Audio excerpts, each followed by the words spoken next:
Hi, my name is Ann Tan. I am the lead zookeeper for North America and the Marco Polo Trail here at Roger Williams Park Zoo. Hi, I'm Heather Medeiros, and I am the primary keeper of the red pandas in the North America and Marco Polo area of the zoo. Hello, I'm John Rossi. I'm a touring drummer with a passion for animal conservation. When I'm on the road, I spend as much time as possible visiting zoos, aquariums, and conservation organizations. Now, I want to share those places with you.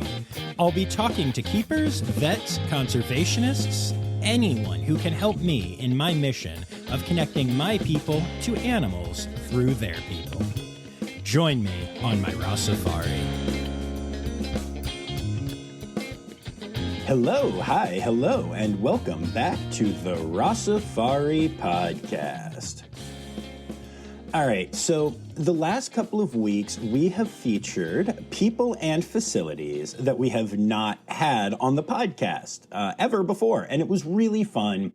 But I gotta tell y'all, I love going back to the old school places where we've been a couple of times and having new experiences. And one of my favorite things to do is to go and celebrate something new at a facility we already love. And that's what this week's episode is all about. I recently had the opportunity to head to the just newly created, newly opened red panda habitat at Roger Williams Park Zoo.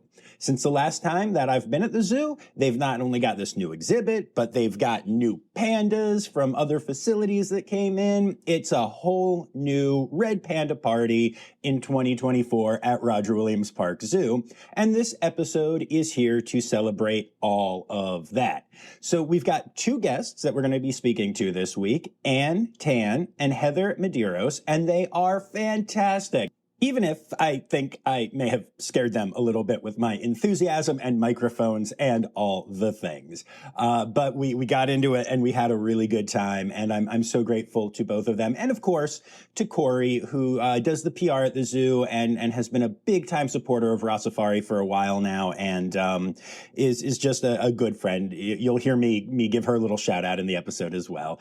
But you know, it is the amazing people like Corey that allow this podcast to keep being a podcast, which is good if you like this podcast. But yeah, so anyway, I know you're all are shocked that there's going to be another Red Panda episode, but it's going to be a really good time, and I can't wait for y'all to hear the innovations that went into the new holding area and the outdoor exhibit and the indoor exhibit.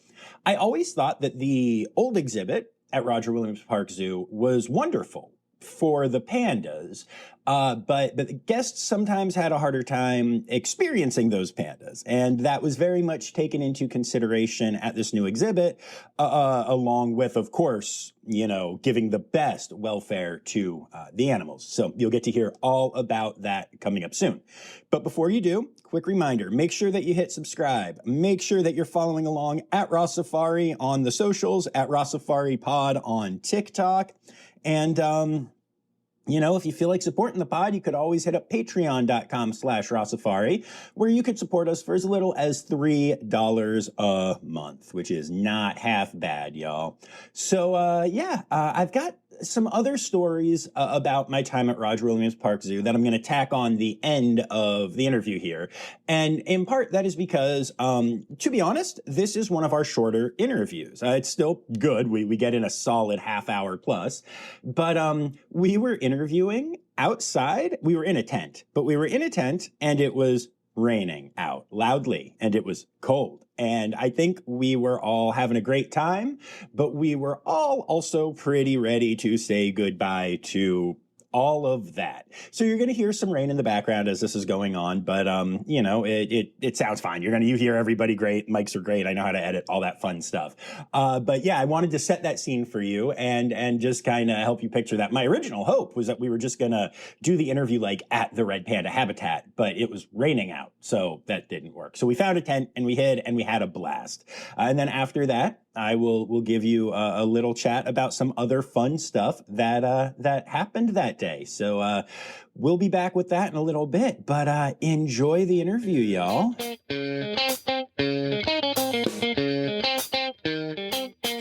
Awesome. Very cool. Welcome to both of you.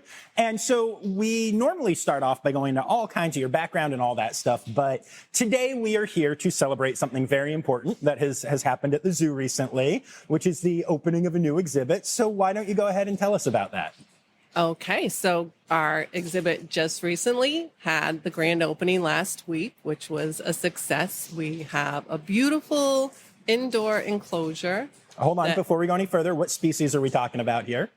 Oh, yes. First of all, we are talking about the red panda Yeah, at we Roger are. Williams Park Zoo. Woo. We just recently opened their new habitat, and the grand opening was on Friday. We had our director here, along with the mayor of Providence, to do a bamboo cutting ceremony, which was great fun.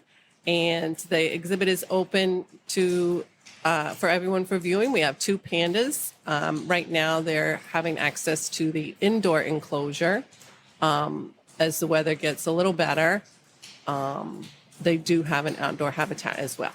Yeah, they do. It's very cool. So we were just over there, and I really love the accessibility that the guests have to the pandas. Not in a touching way, obviously, but visibility-wise. The outside area has some really nice, I think the mesh is really nice. It's a bigger, wider mesh, so you can see through it fairly well.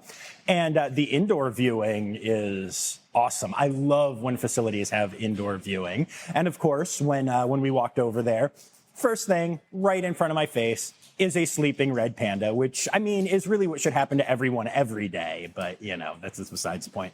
So, yeah, let's start off by talking about the exhibit a little bit. Yeah, like I said, I love the exhibit. And I'm just kind of curious, like, when a new exhibit's being designed for, like, red pandas, what kind of thought has to go into it for the pandas and the people? Yeah, absolutely, John. So that is a great question. Thank you. So the habitat was designed with keeping a lot in mind that in the past, the pandas were often given access to their indoor holding during warmer weather because we needed to give them access to air conditioning. Red pandas are very well adapted to New England weather up until we get into summer.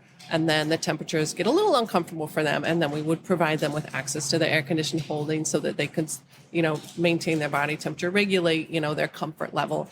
So then, of course, being one of the most popular species at the zoo, they weren't on exhibit.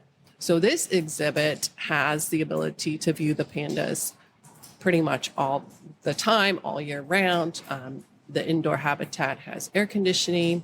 And then the animals are on, you know, exhibit for the public and comfortable at the same time. So I love climate control was a big concern with designing the new panda holding, as well as having enough holding stalls in the event that we do have panda cubs in the future. They'll have 3 holding stalls.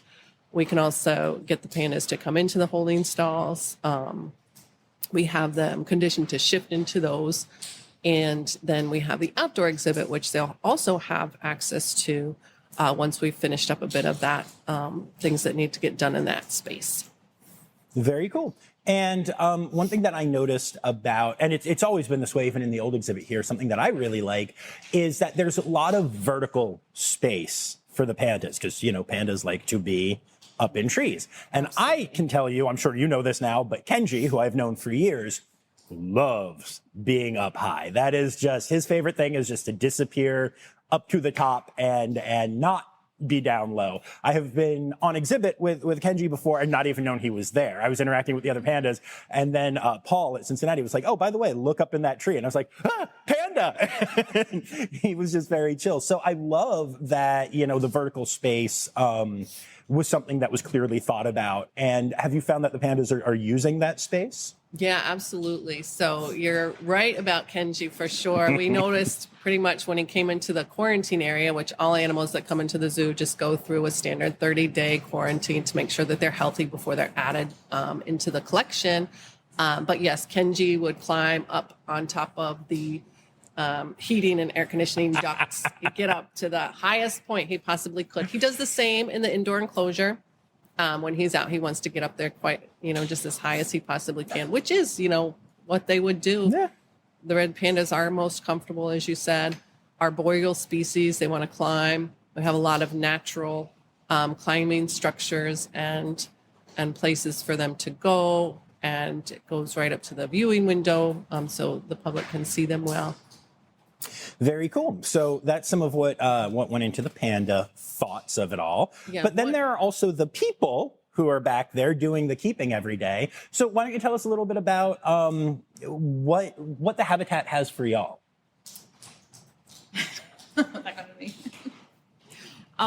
So it sounds silly, but something that we're very excited about is we actually have like a beautiful sink, which is something we never had before in the old exhibit. We didn't have a sink. We now have a refrigerator, which is also something we didn't have. We just have to like keep their food elsewhere in the zoo.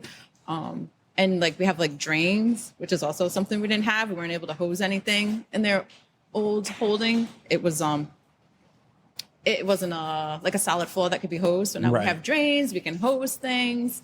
And so it just makes cleaning, like you're actually able to clean very well now. So it's actually like really exciting, even though it sounds silly, but for a keeper, I understand. Believe me, I understand. It's like a dream come true. So I recently started volunteering at Aquarium of Niagara, and I am amazed at what the power of a hose is. Yeah. If I ever were to design my dream home, you would be able to hose down every room, especially like the kitchen and stuff, because we go in there. Oh my God. Yeah, we go in there and we make a huge mess with all of the fish and everything that we prep for the day. We do the whole, diet for the seals, the sea lions, the penguins. And then I break out a hose. I squirt some soap just everywhere. And then I hose it down and the place is clean. And I'm like, this is fantastic. I wish you could just do that at your house. It's amazing. Yeah, no, it is funny. You're right. Back in the day, before I had done any of this stuff, I would have been like, great, a drain, congratulations. But now I'm like, that's so cool. And so I'm curious. So with it being a new area for the humans, how have you all adapted to it? Are you comfortable back there? Does it feel like home yet? It's getting there. It's definitely like an adjustment at first because it's so different from what they had before. It's kind of like night and day. But I'm definitely like liking it and loving it. It's just some things you just got to get used to. But yeah. Cool. That's good. That's great. Have y'all seen or heard any feedback from people here, or even just like noticed like people getting excited about the exhibit or anything? Definitely visitors tend to be really excited that it's back open because I've been able to see the pandas for,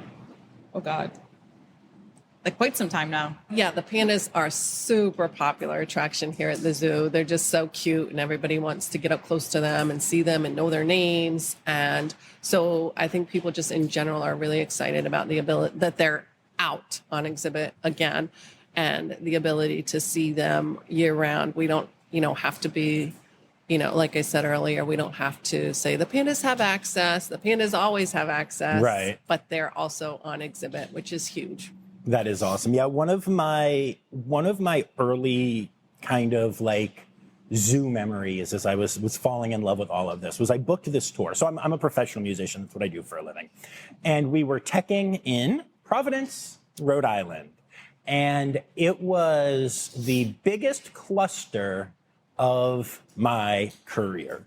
The tour ended up being great, but there were all these problems at the beginning, and I was brought in super late, and I was the drummer and the music director, and I was in so far over my head that I literally cried at one point. And I'm not like a crier. I'm not ashamed by that, but I'm not one of the, I cried when my dog died, when my grandparents died. That's about it. Oh, and then this tour where I'm sitting alone in a hotel room in Providence, Rhode Island, and I wasn't getting enough sleep and I was exhausted and I was beat to heck. And then I remembered that the zoo was here.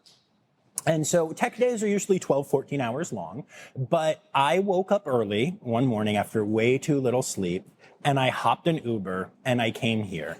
And I knew I just needed to see the red pandas. Now, this was, years ago, so this was old exhibit. Yeah. And like you said, they don't always have access. And I had like 35 to 40 minutes total at the zoo.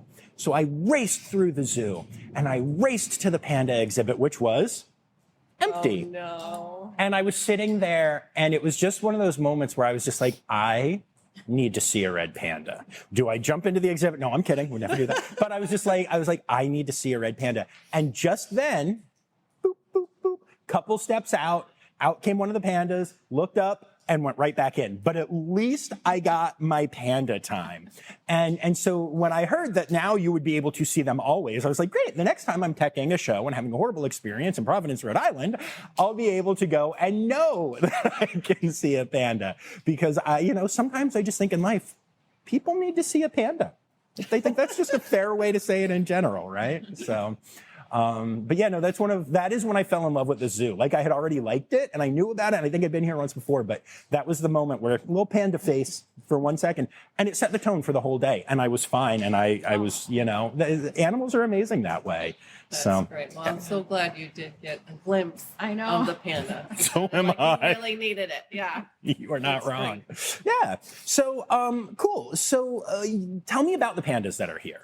I know we've already teased that Kenji is here, and for my listeners, they will recognize that name from the Cincinnati Zoo and my multiple episodes with Paul Reinhardt. But Kenji has now come to Roger Williams Park Zoo. So tell me about Kenji and what you think of Kenji so far and how he's been doing and all that stuff. All I can say is I love him.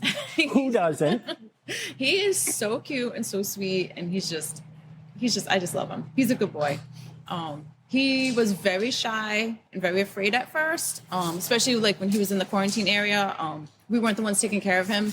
It was different people. So as soon as I got to start taking care of him, it was nice because like the first couple days he was like, I'm not going anywhere near you. And then after a couple days he was like, okay, I'll take food from you. And then he was coming down and he was like, and he just sort of like, was just being a good boy and started working on training and stuff, and he's just doing great. He's a good boy. That's awesome. How old is he again? I can't remember. He is 8. 8? Okay, yeah. I knew he was. Yeah, so he's getting up there, but should have a good amount of time left. Yeah. So yeah, 8's still pretty young. Yeah, well, I mean, especially given the pandas that y'all had here in the past, y'all have a history with some good older pandas, and so that's really exciting. I always think, you never know what's going to happen, and even the best zoos lose animals younger or whatever. Yeah, but I love when you see a zoo where like you just know the pandas got really old and they had a really good life, and it's always a good thing. I remember Paul once told me, and I'm curious what your take is on this, that Kenji is the most panda you'll ever meet. He's just very red panda in every way. Would you agree with that? I would say, yeah, probably. I mean, I definitely don't know him as well as Paul did. But yeah, I mean, he's just like, I think the ultimate red panda. Yeah. Yeah. And then who is our other panda here? Our other panda is our female, and her name is Zan, and she is 3 years old, so she's a little bit younger, and she's a good, sweet girl, too. I was going to say, so tell me about Zan, because I know her parents. Oh. Hazel, who was at Woodland Park Zoo with her mate Yukiko, and I got to meet them and go and hang out with them for a while. And now she's at Memphis, and he was an old boy, and he has since passed on. But one of the interesting things to me about the parents was that, especially Yukiko, was just, I try not to anthropomorphize too much on here, but Yukiko was like very wise seeming, and like he would just look into your soul. And I don't know, there was just something really special about Yukiko, and Hazel's amazing. Hazel was like a star. Hazel loved to like pose for pictures when you met her and stuff. So I'm kind of curious who Zan takes after and what your thoughts are on her personality. Well, she definitely can be a little spicy. That's okay, so takes after Mama is what you're telling me. Especially at first, when she first got here, she was very spicy. That was the reports I was getting. So I wasn't taking care of her at the time. Right. She was in the quarantine area. But yeah, she's not that anymore. Like now that once she got out of quarantine, we started taking care of her. And she was like kind of more in a permanent place. She definitely was less spicy, and now she's very friendly. And definitely, I think she likes attention. I don't know if she's got the wise part in her yet. She might be a little young for that. That's fair. But she just sounds like she takes after her mom. I mean, I have this one picture of me with Hazel where she looks like a stuffed animal. She threw her paws up on me, and I can't even explain it. Like, as cute as all red pandas are, and I've met a bunch, but I don't know. There's just something about this picture where you're just like, she's just like, look at me. I'm the star. I'm the cutest thing you will ever meet. And it sounds like maybe she has a little bit of that in her. Oh, yeah, definitely. Yeah, nice. That's very cool. Do the two, are they on exhibit at the same time ever, or is it separate, or? We do have them. We have put them together. They've been locked. Yes, they've been together. We're kind of not doing it 24 hours a day yet. We're still kind of, it's more of like a gradual thing. Okay. How's it go? How are they doing? Pretty good. They get along. Like, they kind of keep to themselves, but she doesn't like it if he gets too close to her. They're both really, they do well with each other when they get too close to one another, or they kind of like in each other's personal space, then they get a little concerned about that. In my experience, that's really common, and it's usually the spicy ladies who but that's just like a panda thing. Because I mean, obviously, we all know this. I'm talking to my audience. I'm not trying to mansplain to y'all, but they are solitary in the wild, except for when they're breeding, and we know that. And so, it makes sense that sometimes there will be a little bit of that wanting space. But I can tell you, everywhere from Greensboro to Columbus to Cincinnati, I have seen that same thing, where especially when a male and a female live together full time or a lot of the time, even when it goes really well, Nashville's another place where I've seen it, there's still going to be that moment of a smack or a chase, and then once they have their space. So I think that makes sense to me, that's how that goes. Yeah, I think it'll just take some time. Yeah. Because I know, like, the pair we had before, they were always like sleeping together and were snuggly. So this is just like an adjustment. I think they'll just, need some time to accept each other's presence.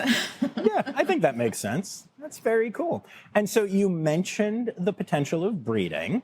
So is there a breeding rec for this pair? Yes. Woohoo! Yeah. Woo! So I'm just going to keep saying woohoo. Yeah, we haven't seen any breeding. I think just the timing when we got them together, I think we kind of like probably missed our window, but My assumption would be that it would be a next Yeah. season thing. I mean, you never know, but Yeah. no, that makes sense. So very cool. So Corey, I'm going to be back when we have cubs, just so you know. So yeah, cool. Is there anything else that y'all want to tell me about the exhibit or the pandas or just anything exciting about this new chapter of Red Pandas at Roger Williams Park Zoo? I just think in general, like with the addition of this new exhibit or habitat and holding area, it just provides us with a lot more, just ability to care for the pandas. And, while they're on exhibit, we just have like storage for their enrichment items and just a lot of things that we didn't before that would just give the keepers the ability to care for them in a more efficient manner. And they had the things that they needed in the previous habitat, but it's just more readily available to us. Like Heather was saying, for example, we can keep their food in the building with us. We don't have to, make special trips back and forth to get their food or to bring other things. We have a lot of, just basically all the comforts of home kind of right there with us that just give us the ability to take care of them and spend more time with them. That's awesome. That's really important. And actually, since you mentioned enrichment, what kind of enrichment do we give the pandas here?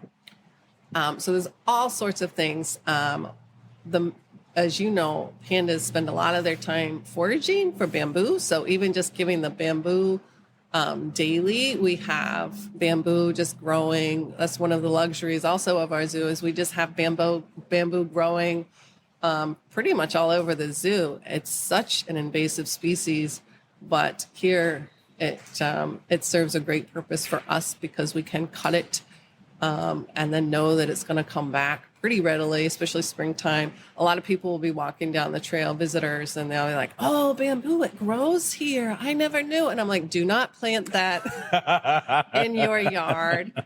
That is a species that is highly invasive and only suitable for pots.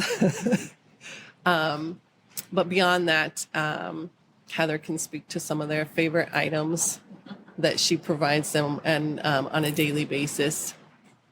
Yeah, so we give them just like a lot of things is just simple stuff like paper, like egg cartons, small boxes. We can put like some food in, like scents, like spices, perfume, and then just like random stuff. We have some like old plastic, like pieces from like a kid's playhouse.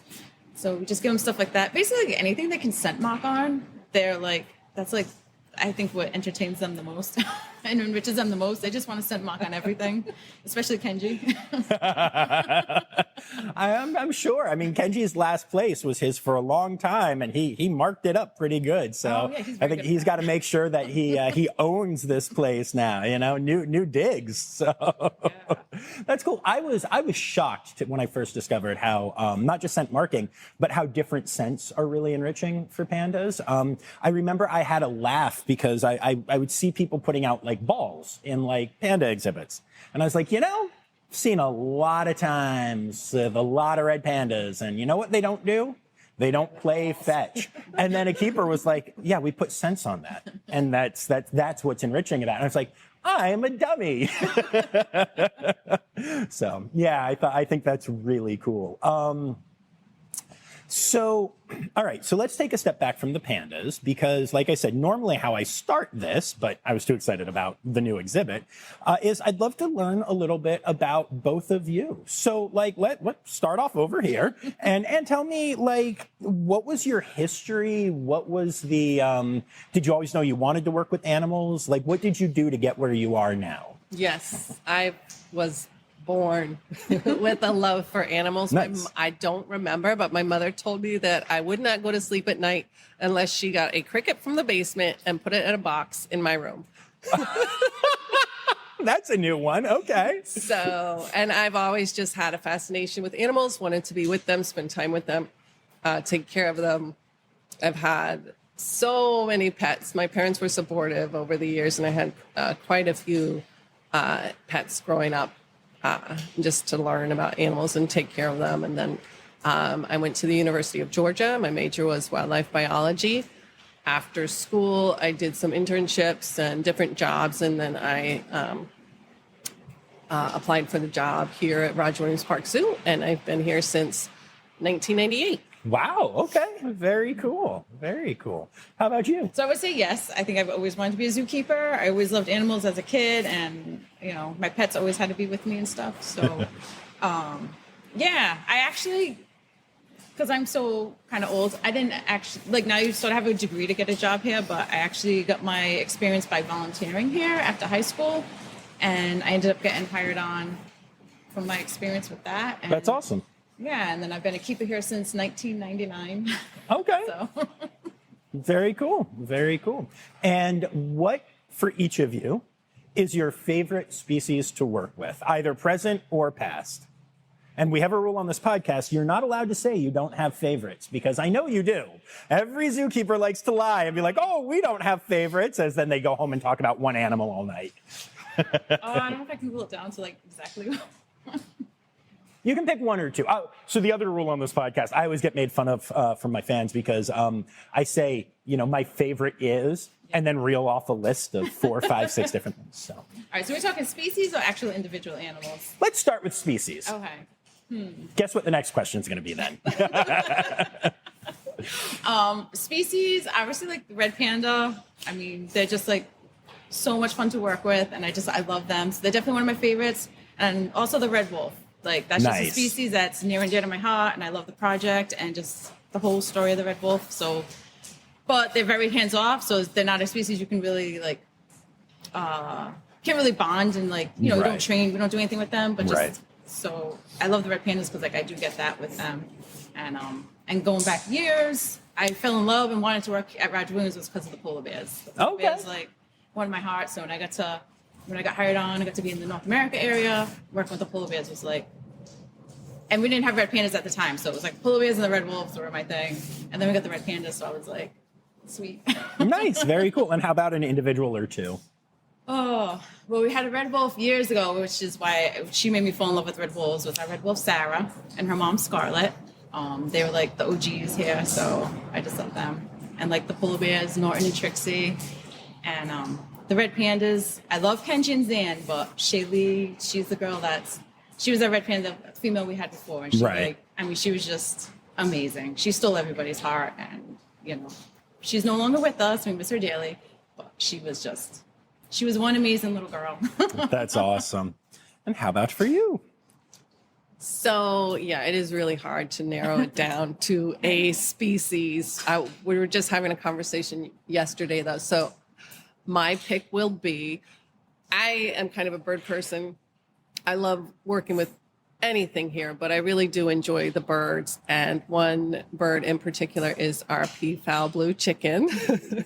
He's been at the zoo for a while. We've had a few peafowl. Blue chicken has been here almost 11 years. And he's just a survivor, and he's the funniest bird. He's very intelligent, but he's almost like the supervisor. Anytime there's something going on, he's there. He does like his rounds of the zoo. He's a free roaming bird. The perimeter fence of the zoo does keep him in, but he's just hilarious. He is where the action is, and he's watching. Anytime there's contractors, he is like the foreman, and he just stands there and watches, see what's going on. We just get a kick out of him. I think a lot of people love him. Everybody, wants to feed him and interact with him.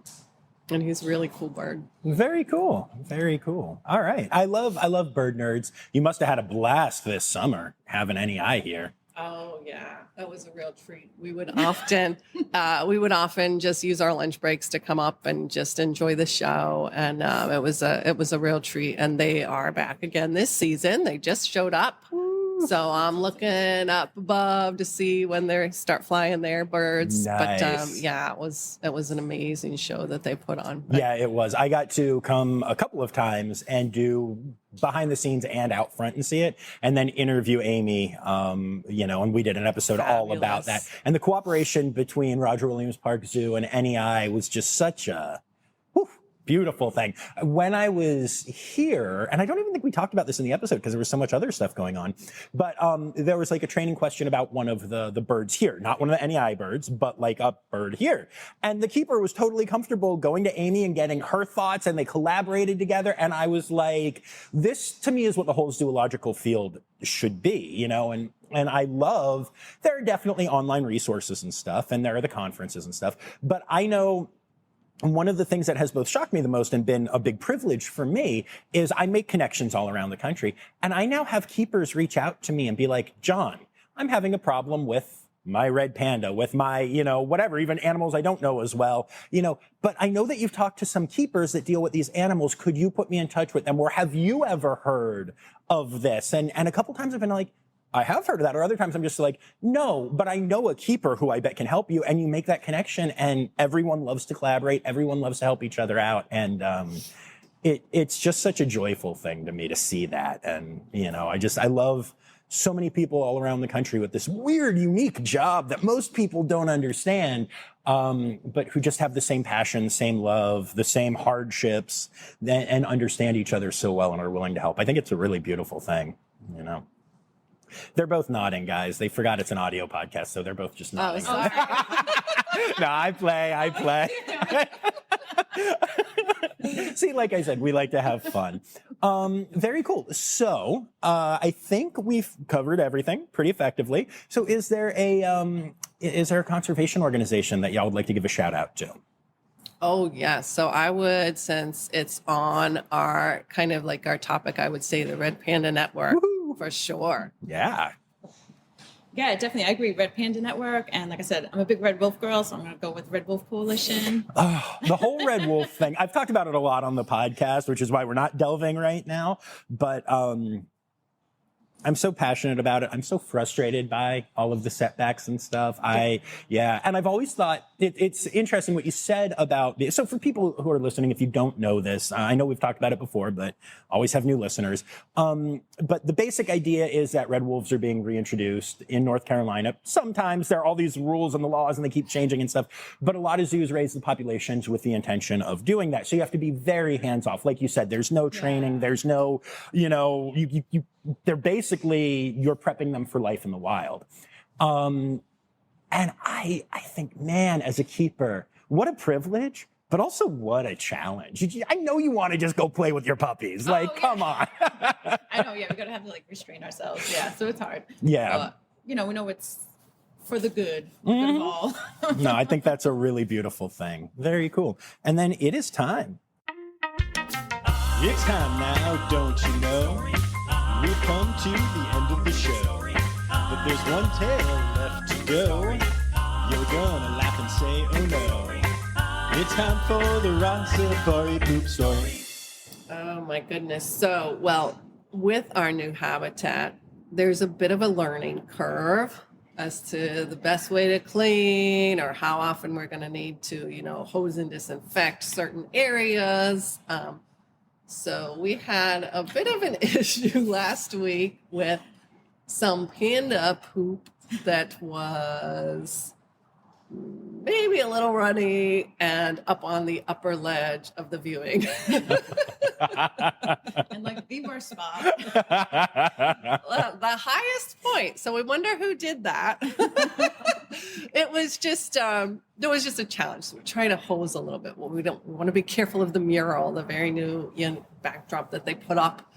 We're just not able to get the right angle. And then we have this ladder we had to climb. It took us a while to just figure out how to get the ladder up through all the perching to the ledge. And then somebody holding the bottom of the ladder and just trying to figure out the best way to clean up this mess before the zoo opens. And it took way longer than we thought. And it was like really messy. We're trying to like slop it up with paper towel. It was just like running down the mural. I was like, oh my God. Yeah. So it was kind of a disaster, but we got it taken care of. it was a challenge. So sometimes you learn what to do. Sometimes you learn what, through what didn't work very well also. Definitely. Yeah, no, I mean, as expert as you may be in these animals, you never know until you put them in the habitat what they're going to figure out and what they're going to do. And I've seen a couple of places where literally the keepers spend, days setting up the perching and getting everything perfect. And a day later are like, well, this all has to come down and we have to start over because I did not think of A, B, C, or D. Who knew our panda could do that or what, it's interesting. So that's pretty great. Yeah. It was the first time we really had to, because they're fairly new to this enclosure. And it was the first time we really had to clean up, a big mess. And yeah, took a little while, but I think we're better prepared for the next time. Amazing. Awesome. Well, thank you both so much for taking the time to do this. I appreciate it. Thank you so much for having us. Yeah, thank you very much. Yeah.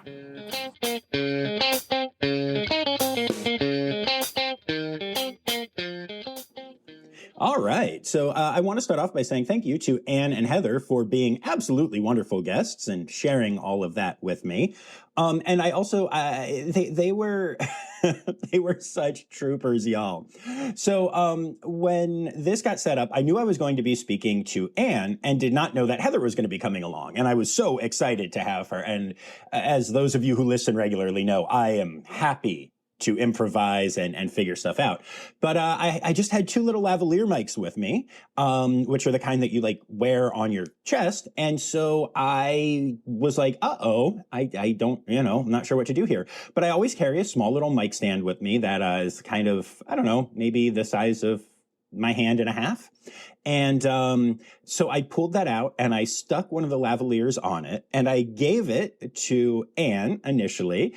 And I was like, here, so you're going to use this and hold this up to your mouth. And then, Heather, when it's your time to speak, we're going to swing that mic on over to Heather and either Anne can hold it or Heather can hold it. And I'll edit out those awkward transitions. And they were totally game. And so these two incredible people who are not only sharing all about these animals and we're, getting, just all kinds of craziness going on, are also just holding this tiny little plastic mic stand to ensure that you can hear them during the podcast. And I was like, woo, I'm a professional. But it worked out really great. And I love that people in the zoo field tend to know how to improvise and just figure stuff out and get it done. And Anne and Heather definitely accommodated me on that one. And I'm really thankful because without that, I don't know what we would have done. It would have been awkward, whatever else I could have come up with. So I'm very thankful. And yeah, so I wanted to tell you guys just a little bit. So after I finished up this interview, I was able to go and say hi to Mac. Now, if you've been listening for a while, you'll remember Mac from her episode all about the tree kangaroos at Roger Williams Park Zoo. And Mac has become a very dear friend, and I just love spending time with Mac. Incredible human, just absolutely incredible human. Great heart for tree kangaroos, great knowledge about tree kangaroos and all of the animals. And so if you've noticed any recent pictures on my Instagram or videos of Paya or of LaRue or Morobe, I didn't get any of K-Wing because K-Wing is out on exhibit and being awesome, but whatever. Then you know that, I got to spend some time with some tree kangaroos and get some great content for Instagram. And actually, a couple of those photos have gone like pretty viral. But that's not why I care. Let's not even pretend that's why I care. I do think it's cool because at the end of the day, things going viral and getting popular online and stuff, it raises awareness, right? That's why I care about all of that. Obviously, I do not give a poop about virality for virality's sake. But it's cool to see literally thousands and thousands of people seeing and getting excited about a tree kangaroo, a species that when I talk to people about all the time, I regularly am asked, wait, a what now? A what? Is that a thing? I don't think that's a thing. Is that a thing?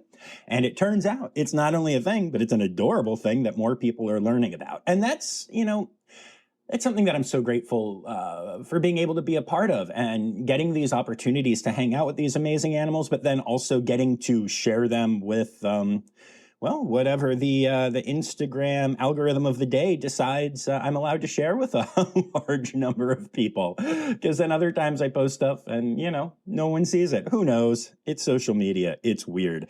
But, in spending my time with Mac and just kind of talking about all of the awesomeness that is going on in the tree-roo population at Roger Williams, but also the SAFE program and the different animals in human care in the U.S. It was really cool. It was really cool to hear about and to find out some stuff that's going on that I can't quite share here yet. But let's just say it's a good time to be excited about tree kangaroos. And I still have many more photos and I think videos of Paya and the rest of the crew there that I will be sharing on the socials. So again, make sure you're following at Rossifari. And if for some reason, if you're a newer listener and you haven't heard the episode with Mac from Roger Williams Park Zoo, Christine McDonald is her full name, go check it out. It's fabulous because she is fabulous. And then, so the other thing that happened, you heard me mention in the interview just now that, I had gotten to know the team at NEI, the Natural Encounters, Inc., which does the amazing training stuff there, and that does like the bird show there and stuff. And again, if you've been here for a while, you heard the episode with Amy last year, and Danny Poirier-Larson was along with us, and we got to do an interview, and Zoe was there. It was a whole party. We had a great time, met a bunch of birds, got to see some training from up front and behind, and it was incredible. NEI does amazing work, right? Well, I had talked to them in the interview briefly about that experience last year, and then as we were packing stuff up and everything, they were like, NEI's here again. And I was like, yeah, no, I know they're coming back this summer. And they said, no, John, Amy got here like 2 or 3 days ago. And I went, wait, what? Amy's here right now? And they were like, yeah. And I was like, Amy Fennell from NEI. And they were like, yes, John. And I was like, okay. So as soon as tree kangaroo time was over, I texted Amy and I was like, hey, here you're at Roger Williams Park Zoo. And she responded and she was like, how do you know that? And I was like, because I'm here and they told me.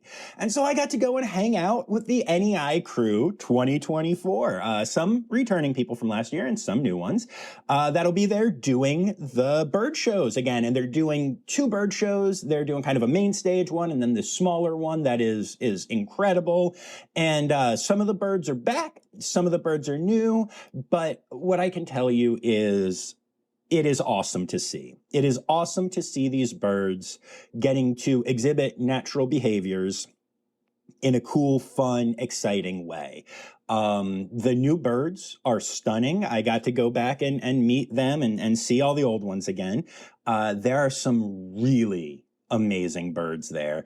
And, I think we spent a little bit of time talking about some cool stuff, including how the fact that some of the birds are veterans and the trainers are rookies, that in a way, the birds are training the trainers. And I love that attitude. I love that thought process. I love that they learn from each other and don't think of it as just like human teach bird or whatever. It's such a healthy relationship. And I have to tell y'all, I lit up when I saw and heard that Amy and the crew were going to be there, and spent way too much time. I just stole way too much of their time sitting and chatting and talking about stuff. And Amy and I talked about some possibilities of doing some stuff for the pod and stuff. And there's a lot of really good going on. So I wanted to update y'all on both of those experiences, because I know that y'all love the tree kangaroos at Roger Williams,